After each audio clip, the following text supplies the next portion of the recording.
Hoy estaba leyendo y digo, voy a buscar la definición de revolución. Y la anoté acá. Entonces, por supuesto, tiene muchas definiciones de acuerdo a los grados de intensidad de esa revolución. Pero hay uno que llamó la atención, que es alterar un orden establecido. Es decir, ese fue el gran mérito del Frente Amplio cuando asumió. Alteró un orden establecido. Era el objetivo. Digo, porque nosotros acá agarrábamos un país que, si leemos esto, es como decir, bueno, agarramos esto, pero vamos a dejarlo. Porque era terrorífico. Y esto es, cuando uno piensa en la campaña electoral, esto es a lo que se quiere volver. ¿Por qué? Porque detrás de este país, que es un proyecto de país, acá hay dos proyectos de país. Este que se construyó hasta el 2005, había gente que ganaba mucho. Hijos y entrenados. Digo, porque cuando hablamos de un país con un 38% de pobres, 8% de indigentes, 18% de desocupación, 40% de informalidad laboral, 600.000 personas solas que acceden a la salud, no existía el hospital de ojos.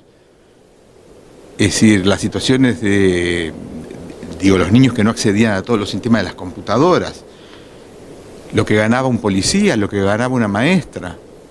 Los torturadores no tenían ningún tipo de posibilidad ni que sean investigados. Nadie pide colgarlos en la plaza, que se investiguen los crímenes que se hicieron durante la dictadura.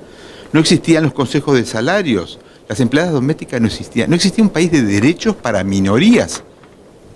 Entonces, cuando yo veo esto, digo, ¿cómo nos animamos a agarrar esto? Los controles de la DGI.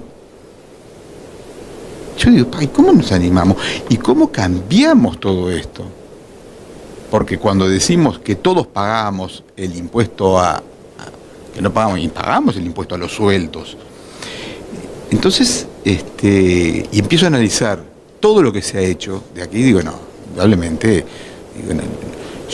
a mí no me entra por la cabeza, de pensar de que un jubilado vote para volver a los sistemas de jubilación que tenía. Primero, de subirle la edad. Como en la seguridad se están peleando, si 65, si 63, o alguno va a decir, bueno, vamos a llevarlo a los 70. Porque cuando hay pocos aportantes, como había, la única forma que tenés de cubrir las jubilaciones es subiendo las edades. Claro, había 600.000 uruguayos que el aporte al BPS era, hoy en día es impresionante. Se ha formalizado una cantidad de informalidad de trabajo. ¿Y qué es la formalidad del trabajo? Darle a ese individuo el derecho a que tenga en un futuro la jubilación y que hoy en día también tenga el derecho a la salud. Antes el aportante al BPS era él y los seguros de salud que pudiera tener. El Fondo Nacional de Recursos, tan debatido, el Fondo Nacional de Recursos, creado como en 1985, por ahí creo que fue creado, o no tanto para atrás, empezó a funcionar cuando asumió el Frente Amplio, porque empezó a tener un presupuesto cada vez mayor que le permitió en 13 años multiplicar por 40 los usuarios. Porque no solamente son remedios, son procedimientos quirúrgicos importantes, como pueden ser prótesis, diálisis, trasplantes, cirugías cardíacas. Y hasta el 2005, ¿para qué lo crearon? Para decir, votamos un fondo, Fondo Nacional de Recursos. Lo que pasa es que el Fondo Nacional de Recursos está pensado para aquellos que necesitan, que no tienen recursos para las cosas de más, como puede ser acordémonos de toda la discusión que se dio cuando el hospital de ojos. El poder ese de los oftalmólogos que querían, yo el otro día calculé, claro, ¿cómo no están enojados si 70.000 operaciones perdieron de ganar más de 100 millones de dólares? Y entonces, claro, ellos hacen números, mirá lo que perdemos, no podemos traer, no pueden hacerlo gratis, no pueden hacer así. Bueno, le instalamos un hospital con oftalmólogos cubanos. ¿Cuántos de acá de San José? Creo que el número 50.000 fue de San José, o la número 1 fue de acá, había, por eso Digo, se ha cambiado un orden establecido sin ir a la violencia, sino bajo el marco de la Constitución, porque también les demostramos eso, que no nos comemos a los niños, como también nos hacían, no nos metemos en la vida individual de cada ciudadano. Después los derechos del trabajador rural. Yo acá noté como no una cantidad de derechos que no fueron votados por el Partido Nacional. Los derechos de la trabajadora doméstica, los derechos del trabajador rural, horas de trabajo, remuneración, aguinaldo, licencia, el derecho a la despenalización del aborto. La búsqueda de los desaparecidos, no lo votaron.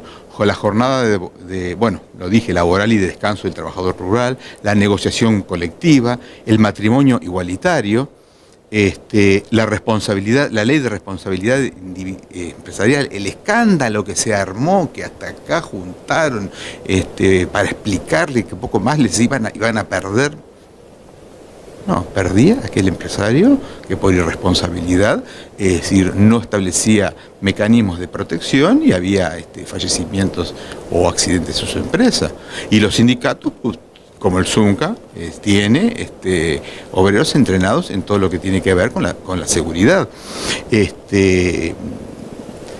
Bueno, si pasamos a otro rubro, el tema de las viviendas. ¿En qué época del Uruguay se construyeron viviendas, llamales de FUCPA, llamales ¿cómo se llama? Del Ministerio, llamales de MEVIR? ¿En qué época? No existe, o sea, si uno piensa para atrás del 2005, no existe. Y partíamos de esto, ¿eh? Partíamos de una situación que había se creó un Ministerio de Desarrollo Social en una primera instancia, para que mucha de esta gente pudiera seguir viviendo el plan de emergencia. Hay gente que todavía dice que existe el plan de emergencia, no existe. Existe una cantidad de planes que realmente apuntan como el Uruguay Trabaja, por ejemplo, es uno de los que más a mí me entusiasma, porque es trabajo y también es educación.